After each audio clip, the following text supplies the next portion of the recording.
Viewed from space, Egypt looks like a fair-sized country. After all, it has over 1 million square kilometers, about the size of Ontario. However, what is not clear from up here is that most of it is covered with sand.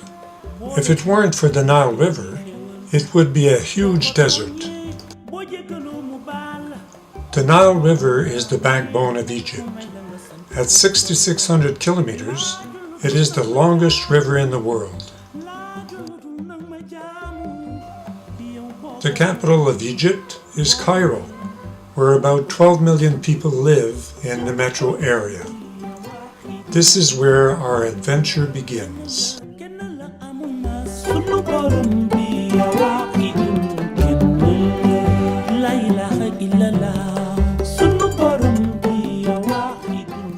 We were first greeted at the Cairo airport and embarked on a minibus owned by Summit Tours. We were then driven across town to our hotel.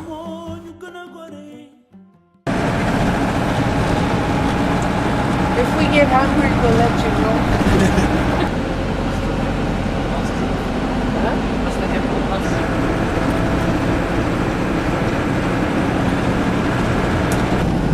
I love all the minarets. They're so pretty. The Cairo is named about the 1,000 minarets. Oh. The city of Moscow.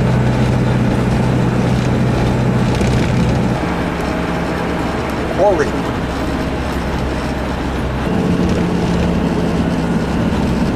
Isn't that fun? I love looking at the little park.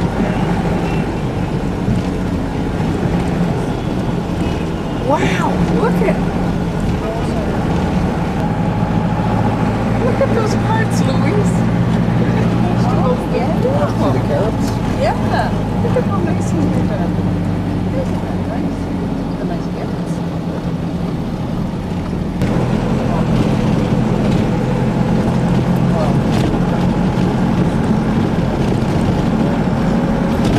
I put my sunglasses in my suitcase. I'm thinking I was going to need them. But I wish I had it.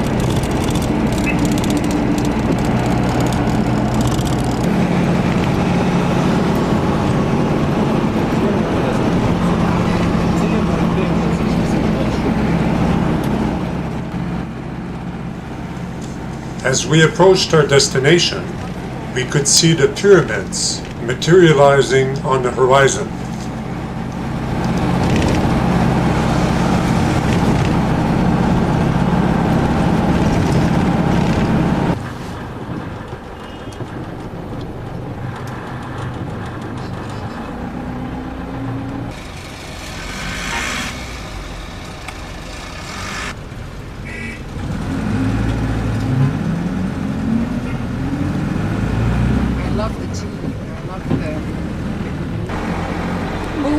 When we eat chili on Apple Tree Lane, we'd be seeing Yeah. see the I still use your recipe for chili. Okay, welcome to your hotel. This is what the So, what have we decided? Tip at the end? Yeah.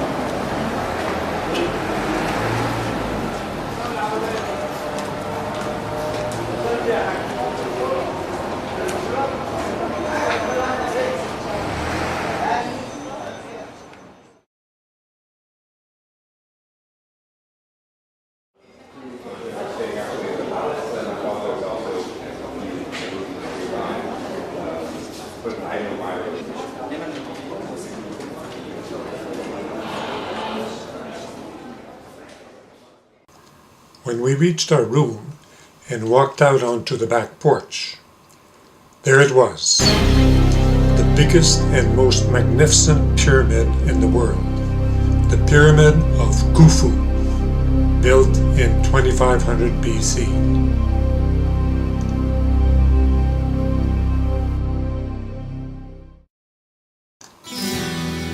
The next morning, we were joined by our trio of guardian angels. First, there was our driver, Sabri. Second, there was our tour director for Egypt, Imad. And third, there was our tour guide for the city of Cairo, Ali. Before this year, before 3400 BC, what is the south? I will show you now the map of Egypt. Our borders is, to the north is the Mediterranean Sea, to the south is Sudan, to the east is the Red Sea and Sinai Desert, to the west is Libya. The most important element here in this map is the River Nile. The River Nile is coming from Ethiopia, from Lake of Victoria, until arriving Cairo, the capital of Egypt. It will be divided into two branches, one to the east, one to the west. After receiving a brief overview from our guide, we proceed to the first site of the day.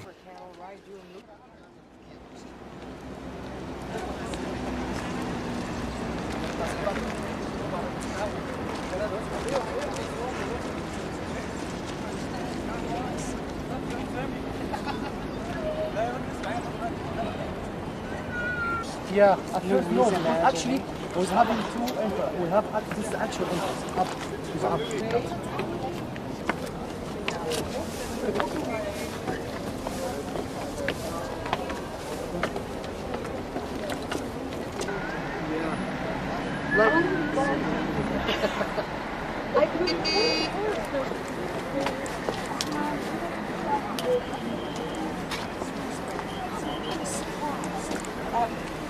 And Egypt must feel the same way. Then went to the Louvre. So I should collect the camera. Give me the camera. We don't have anything.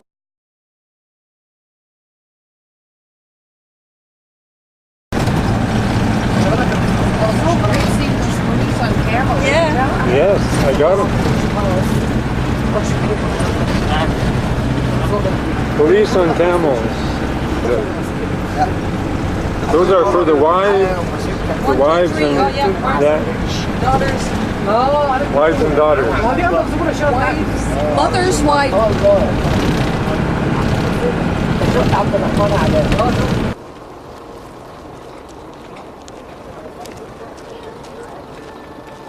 Louis, give me a running commentary here. Where do you think Louise is going right now? She promises not to buy any gadgets, but I bet you. Can she resist? I don't know. Can she resist the gadgets?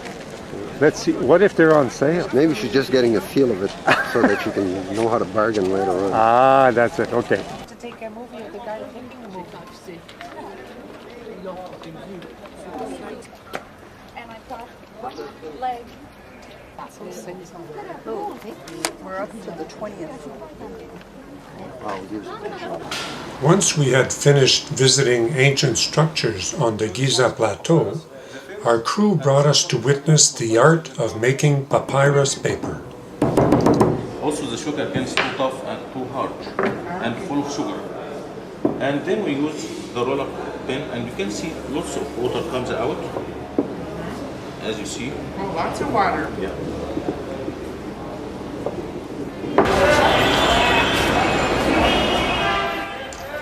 We were then treated to a typical Egyptian lunch called koshari.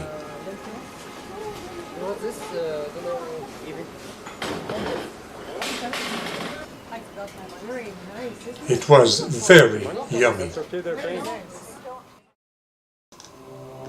That afternoon, we went outside the city of Cairo to visit much older structures in Saqqara and Memphis.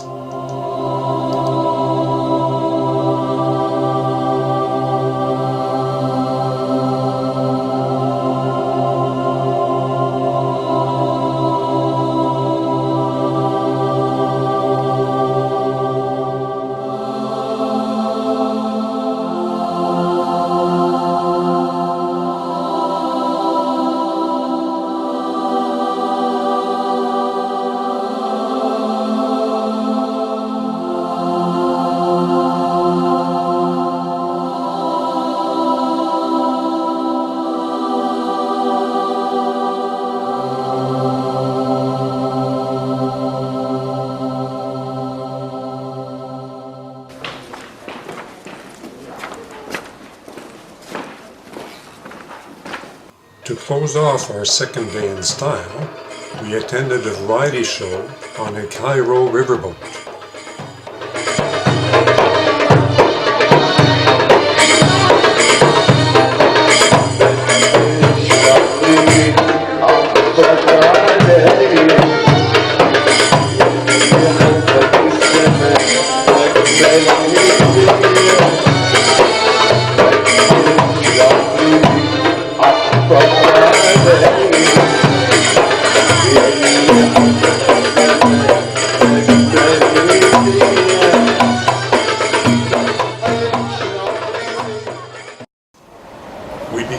next day by a visit to the Cairo Museum.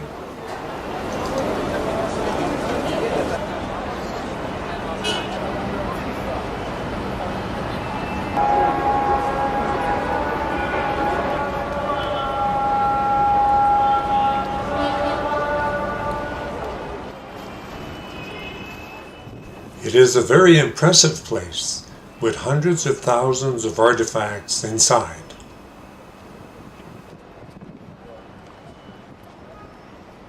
Among the best examples of amazing workmanship was the King Tut collection.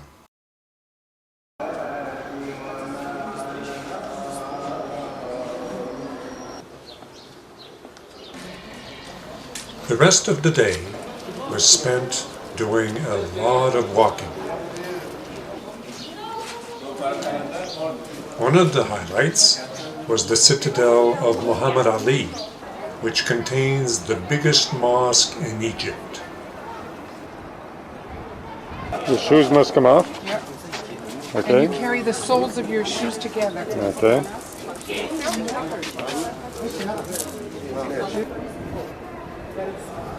So you went to Court Square? Yes. You know, it's very famous over there. Yes. Over there, There's a big obelisk. obelisk, Egyptian obelisk, okay? Yeah. Allahu Akbar!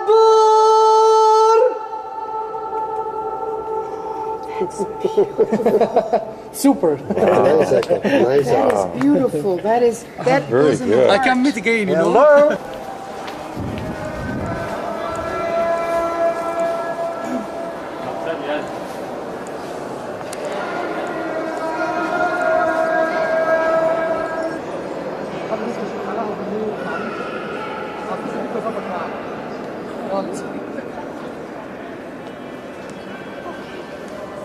It's good to have a seat here, yeah?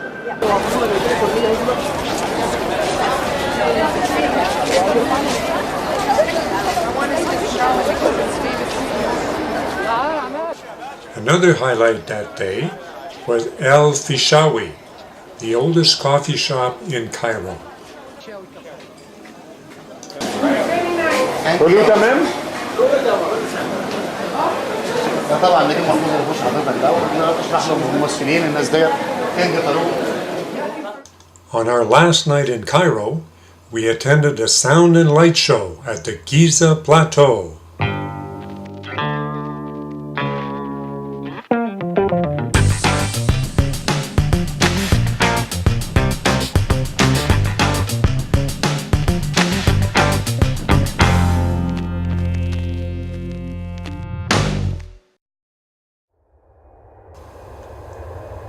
Our next destination was the Abu Simbel in the deep south near the Sudan border.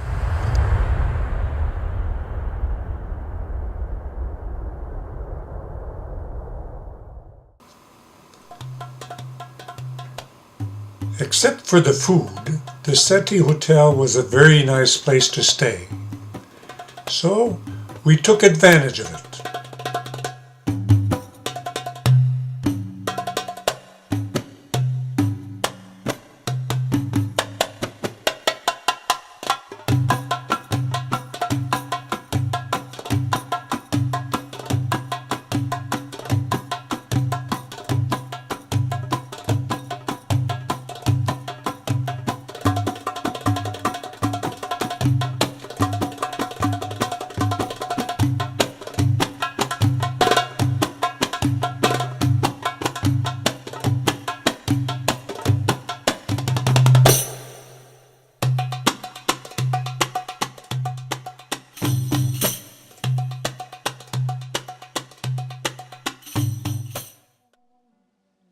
The next morning, we boarded our first cruise ship called the Kasir Ibrim.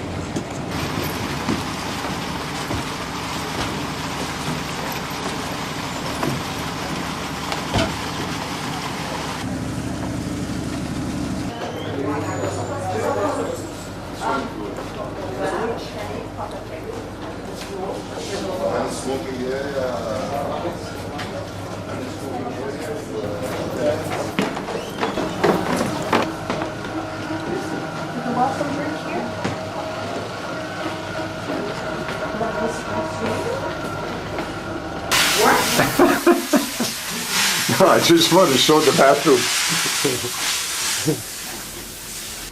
The bed's nice and big. 2 single beds side by side. Part of all is that. Yes, we have a balcony. Whoa, look at this.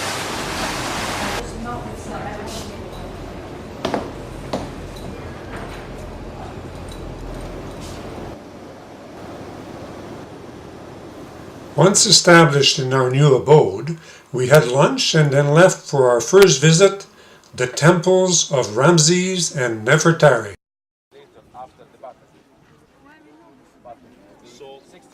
One of the most astonishing facts about these temples is that in the 1960s, they were taken apart and relocated. Beneath the rising waters of Lake Nasser. The new lake has formed because of the construction of the Aswan High Dam 140 miles downstream. Now, contractors from 5 nations are in a race against the clock to deconstruct the temples inside and out and move them piece by massive piece to higher ground. First, the engineers cut the temples into movable blocks and transport them to a new site, 200 feet higher and 600 feet further inland. There, the blocks are restacked against and within 2 artificial mountains of reinforced cement. After 4 years of steady labor and 3,200 years in existence, the temples of Abu Simbel have a new home. The statues of Ramses outside the Great Temple stand 69 feet tall, making them the largest that had ever been sculpted in Egypt. Inside, an entire temple complex is carved out within one massive rock. The first atrium alone has 8 more towering statues of the pharaoh. Beyond that is a series of other rooms, a second atrium, a sanctuary, and smaller side chambers that may have served as storerooms for sacred offerings. The heart of the temple is its sanctuary, which lies more than 200 feet inside the mountain. Within it are 4 statues of Egypt's mightiest gods: Ptah, the creator; Amun, the supreme god; Ramses, the living god; and Ra-Harakti, the sun god. Twice a year, on the 22nd of February and October, the rays of the rising sun strike the faces of the 3 gods associated with it: Ramses, Ra-Harakti, and Amun. Next door to the great temple stands the one carved out in honor of Ramses' most beloved queen, Nefertari. While the pharaoh could have any woman he laid eyes on, his heart belonged only to her. Nefertari is absolutely beautiful in the representations that we have of her. She must have been really spectacular, and in fact, there are inscriptions that say that she was the woman by whom the north wind blows. On her temple's exterior facade, there are 6 statues, 4 of Ramses and 2 of Nefertari, each standing 33 feet tall. This is the oldest temple in Egypt, where the queen's statues stand as tall as the king's, underscoring her uncommon significance. Just as Ramses II is deified in his temple, Nefertari is also deified in her own. Nefertari is actually shown as the goddess Hathor, so she becomes a divinity just like her husband. During the reign of Ramses the Great, the temples at Abu Simbel stood as an imposing reminder to northern-bound travelers that a powerful empire lay just over the horizon.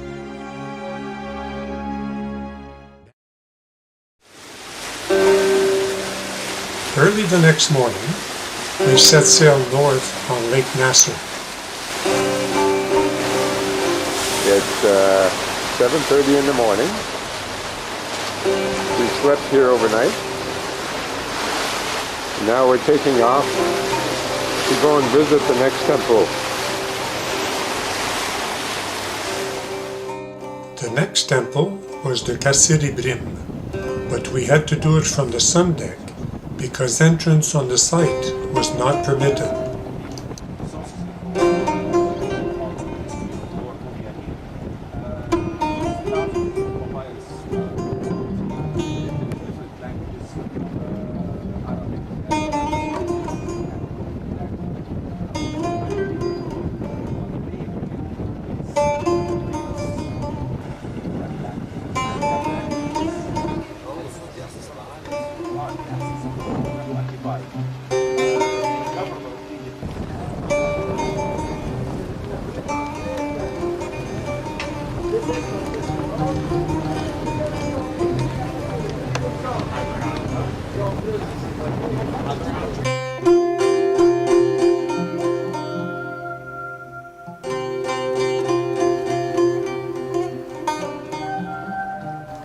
The next three temples required a boat ride to shore.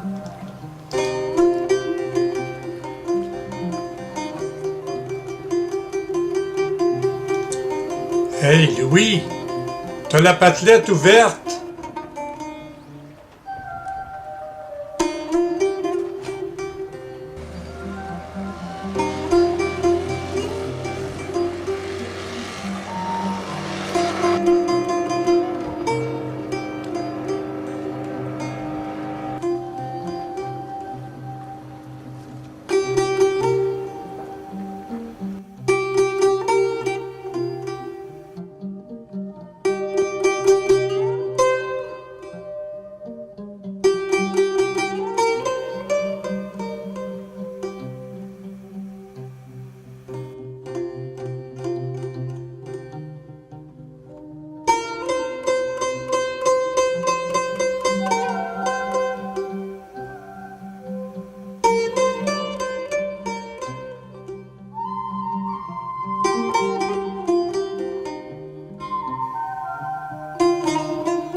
In the following couple of days, we visited a number of sites, and we began to look forward to a period of rest.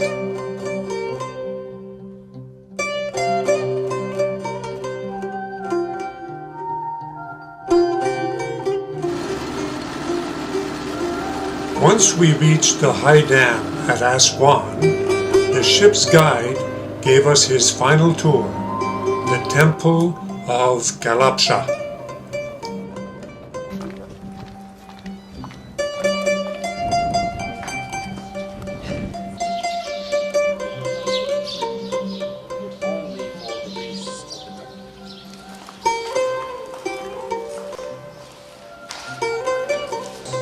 Those are the tribes of Egypt.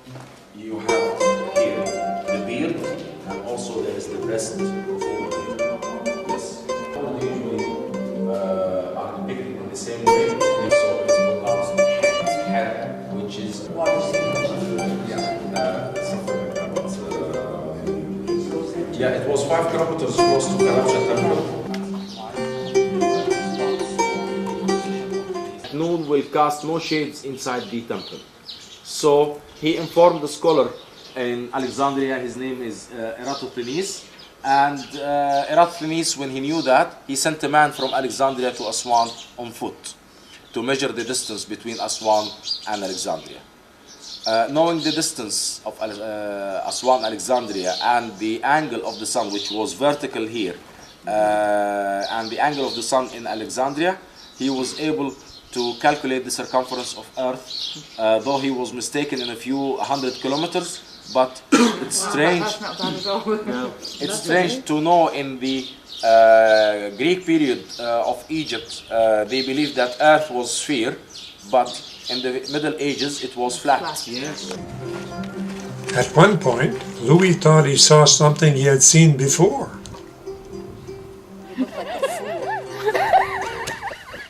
I thought I would get.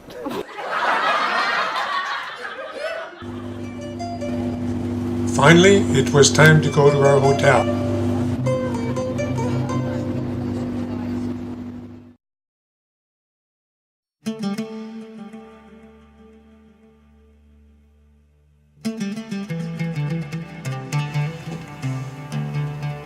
The Old Cataract Hotel is the Grande Dame of Egypt. It has been sought after by royalty and by many famous people since the day it opened in 1899.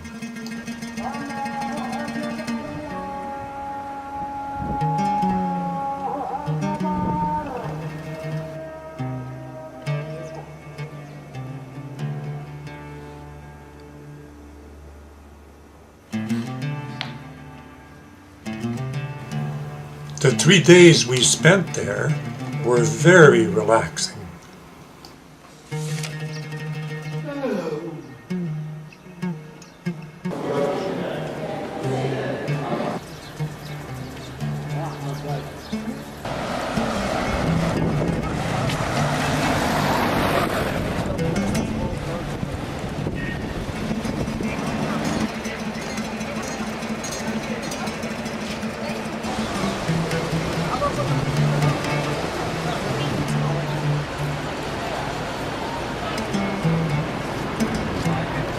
We went for walks in the city, and among other things, we visited a Catholic Coptic church filled with Greek scriptures.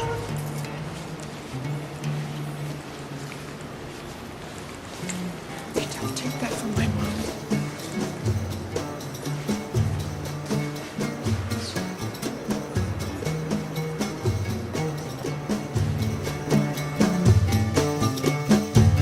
We also took a short boat trip to visit a Nubian village.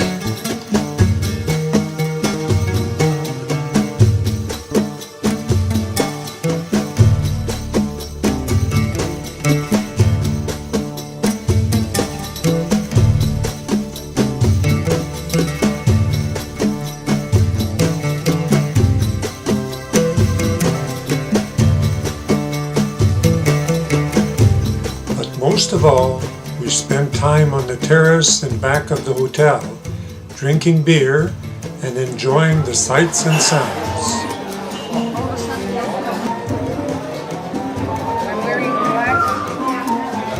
I'm wearing black jersey pants. You've seen them on me. I have a beige shell top with a black over.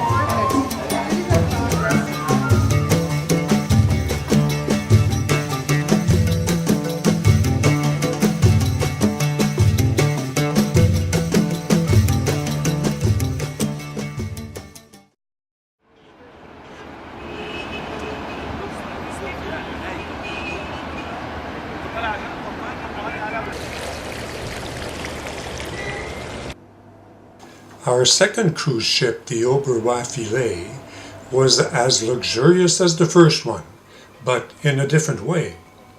It is known as the Jewel of the Nile.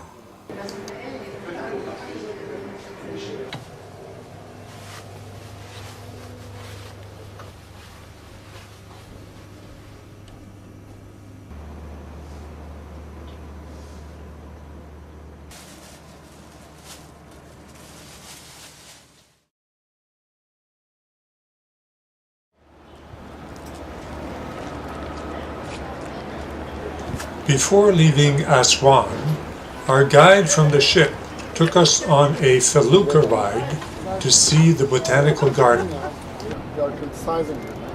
He is what? He has a problem. No, he knows what he's doing. He knows what he's doing, yes. What is our sailor's name? That's what Rais. Goma. Goma. Goma means Friday, by the way. Like Oh. Friday. Okay, Goma. And that's why the Nubians, long time ago, the people who live here, thousands of years ago, they invented this sailboat made out of wood with a sail, because most of the other boats moved. To get someone, even if the lady stays home, she's working on those, thinking it's 50 pounds. Yeah, I thought it's 50 pounds and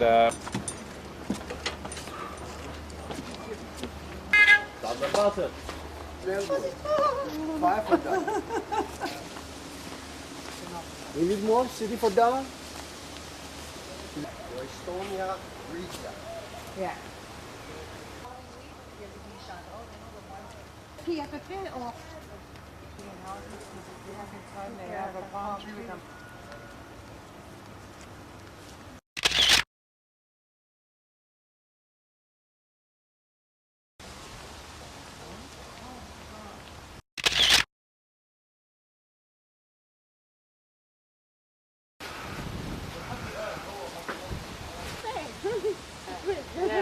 That's the problem.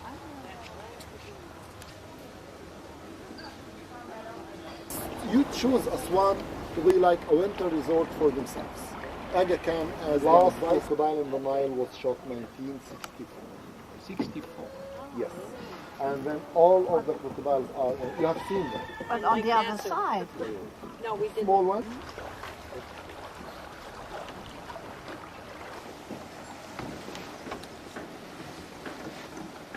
Ah, Club Med.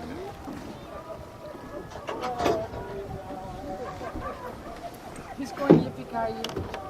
Oh, beautiful gardens. And I said, who owns that? It must be a very rich Egyptian. Yes, he is. English? English?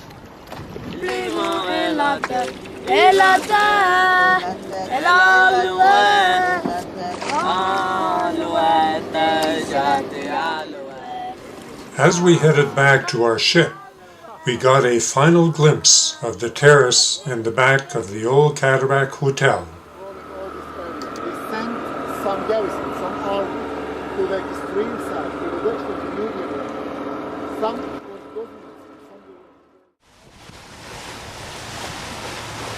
The next day, after a busy morning of visits, we finally set sail down the Nile.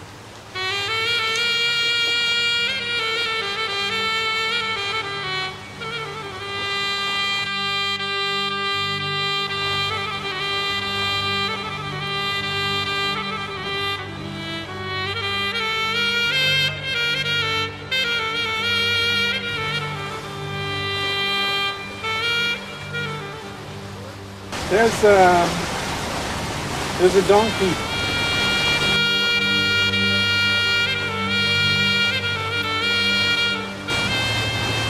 The donkey and the palm. And there's a, what do you call those sailboats again? What do you call the sailboats? Faluka. Faluka. Here comes the faluka.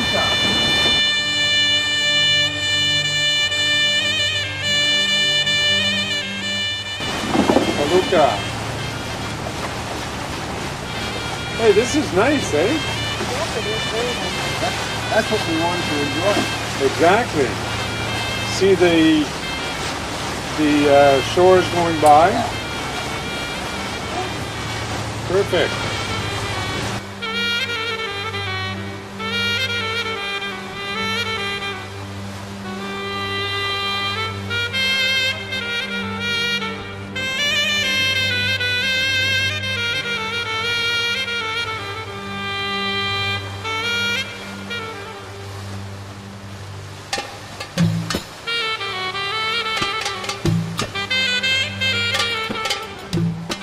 Oh yeah, the donkey with the little boy.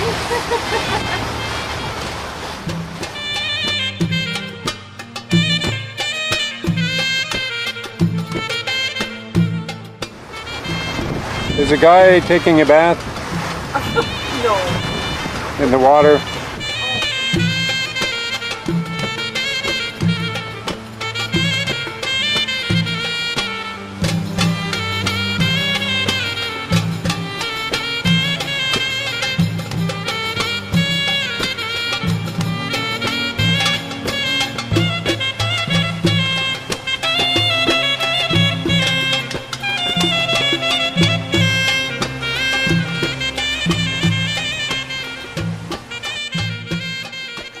The shoreline made it seem like we were going back thousands of years, but once in a while, we would be jarred back to reality.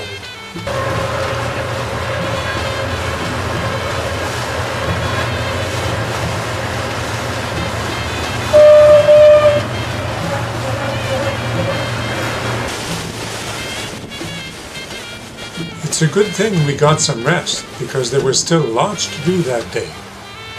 For instance, there was the Temple of Sobek in Komombo.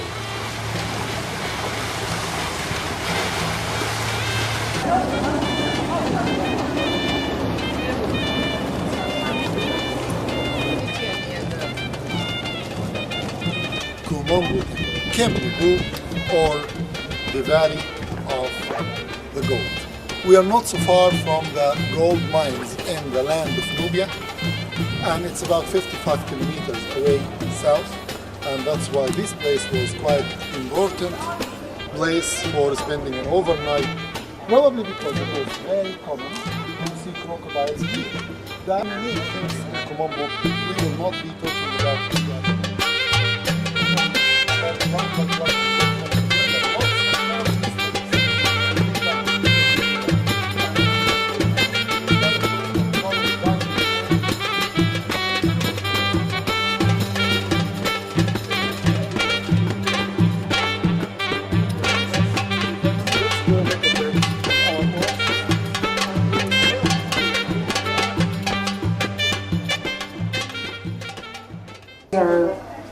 They revered the crocodile, and they actually mummified them and put them in sarcophagus.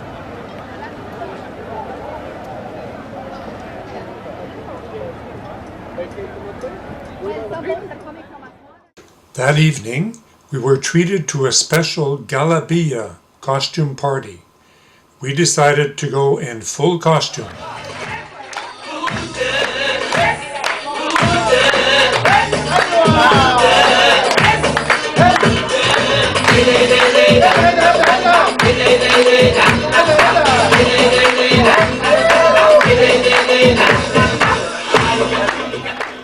There was a lot of dancing and a lot of looking going on.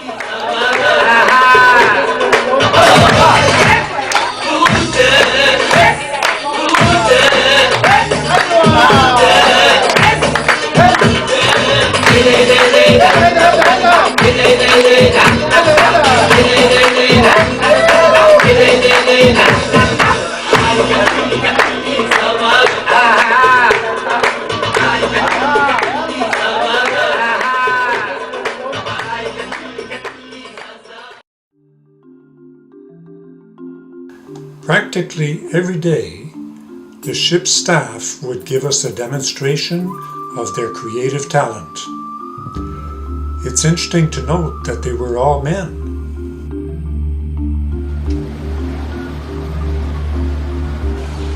After an overnight and a short temple visit in Edfu, we continued our route down the Nile.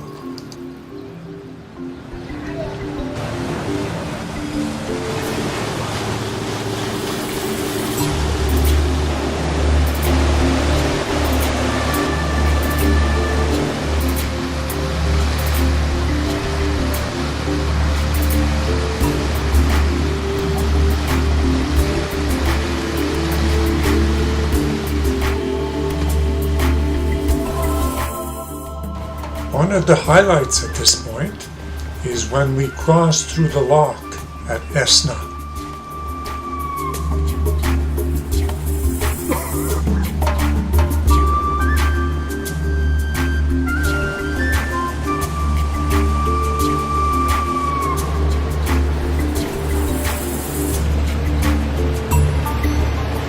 They sure have a lot of egrets here.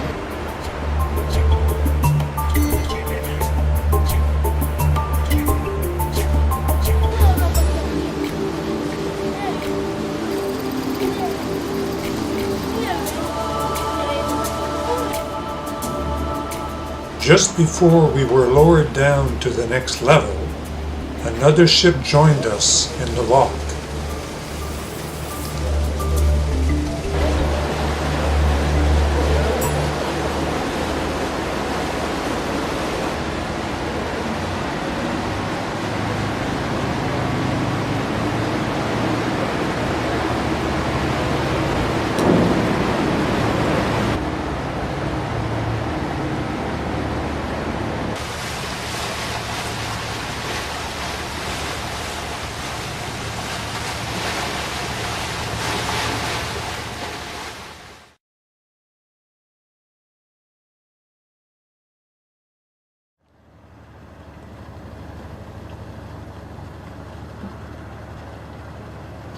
When we woke up early the next morning in the port of Luxor, we could see across the river a group of colorful balloons taking off from the valley floor.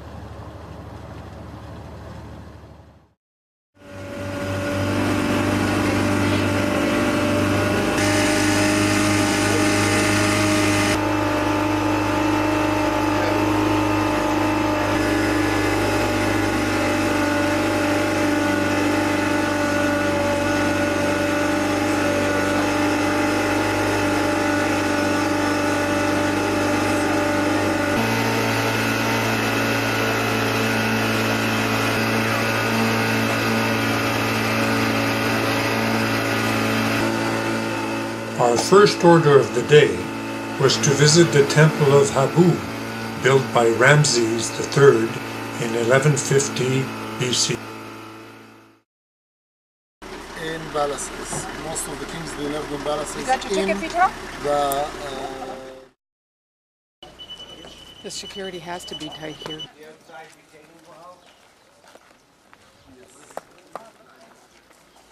Appreciate it even more because Edfu was done in 180 years. Temple of Komombo was done in 250 years, but this was all done for and by one man in his lifetime.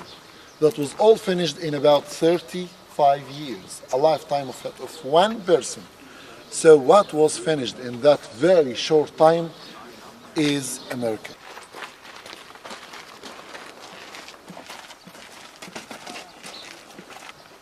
Look at the way this king is doing some sport. He's taking some of his children and he's going to the delta with the very thick marshes. You see the beauty of those? Yes. And he is hunting. You see all the cows, wild buffaloes and bulls are falling down. These things here.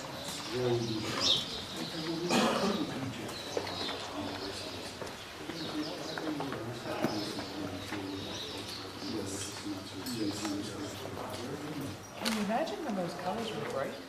While the man himself was 173 centimeters.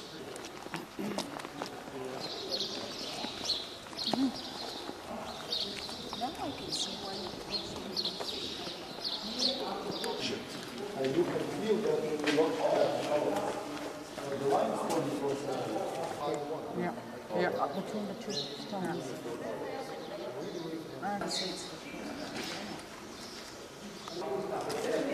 And sometimes we do see things with an Egyptian influence. Spiral. Yes, yes.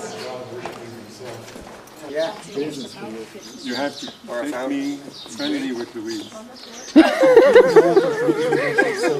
So that she can remember this when she views the video, that we were friendly all the time. Even if we had a few discussions, we were friendly all the time. Okay. We were really friends. Look at that.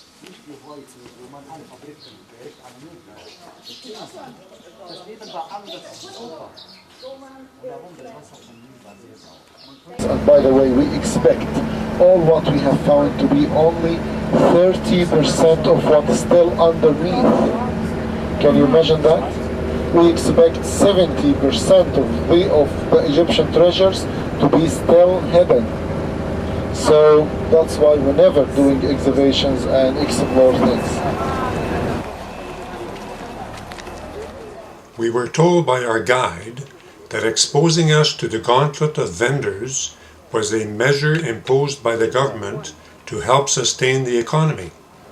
لا شكرا. لا شكرا. No thank you. Maybe come back. No thank you.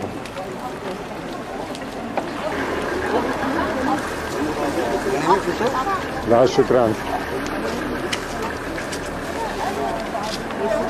كندا دراي. Welcome. Welcome. I know you. You school with me. You're my brother.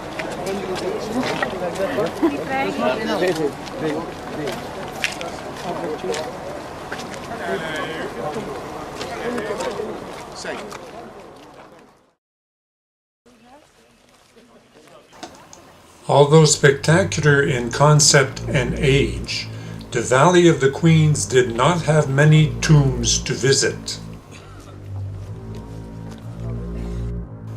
The Valley of the Kings, however, made up for it.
Matt and I spent most of our time visiting the tomb of King Tut. It was discovered by Howard Carter in 1922 and contained a spectacular amount of gold-covered artifacts.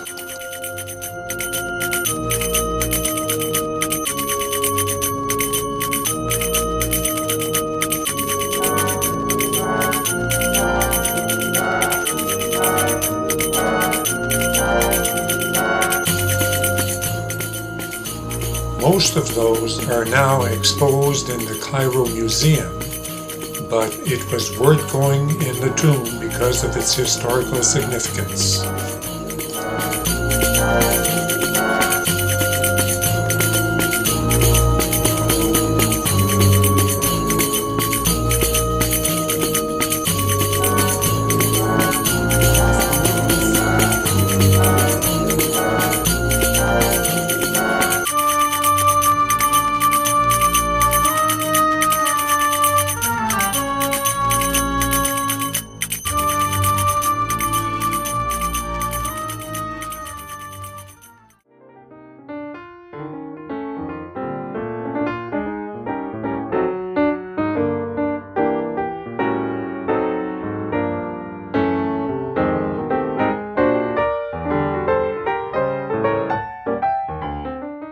Our last afternoon on the ship was leisurely and totally enjoyable.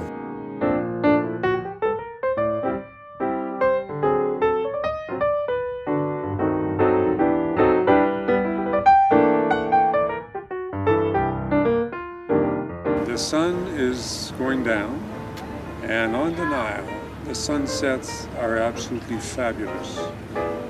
The only thing is you have to catch them just in time because it goes down very quickly. First thing you know, the sun's gone.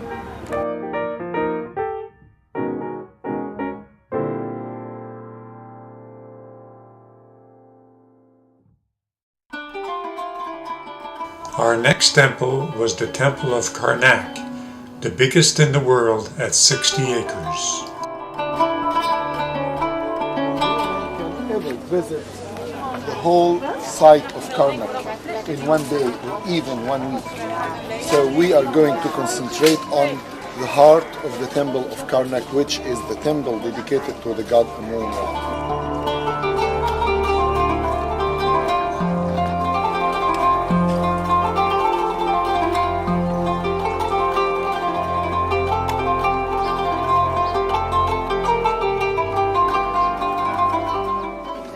The Great Binum, huge open court, which is going to be the public area. So all the people are supposed to come in here at least once per year to pray, to present their offerings to the god, and they are not allowed to go inside in the depth of the temple.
If I walk around the scarab 3 times clockwise, my wish will come true. And for women that have wishes to do with love and man, if they go 7 times counterclockwise, the dream will come true. But I'm going to go 3 times clockwise, hoping the plane won't crash. Let's say 10 o'clock. 1. We'll see you again at 10. 3. I've done it. I'm protected. 9, 6. 1, No, that's two. Oh, you've already done twice.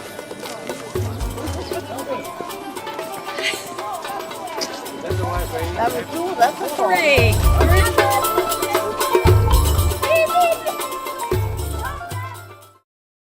Our last temple, the Temple of Luxor, was equally impressive.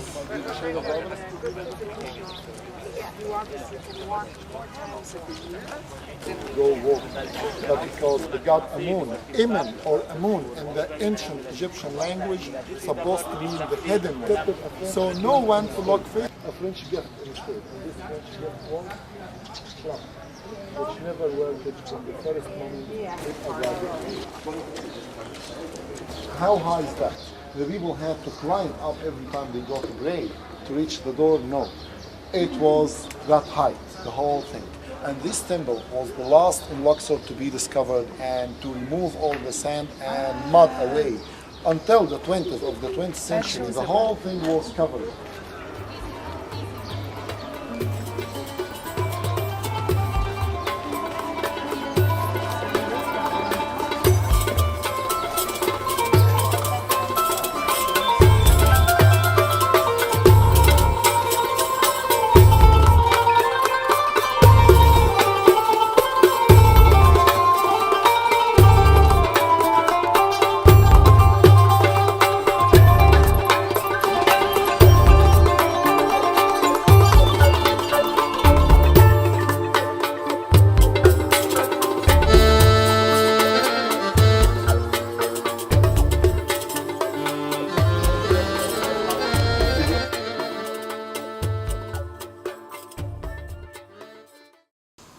As we came back to collect our luggage from the ship, a group of us lined up on the gangplank in a farewell gesture.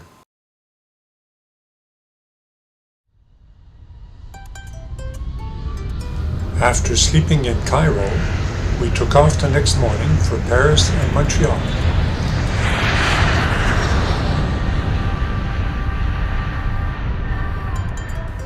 On the way home, our minds were filled with the amazing scenes we had witnessed over the last couple of weeks. The most amazing thing of all is that we had taken the dream of a lifetime and made it into a reality.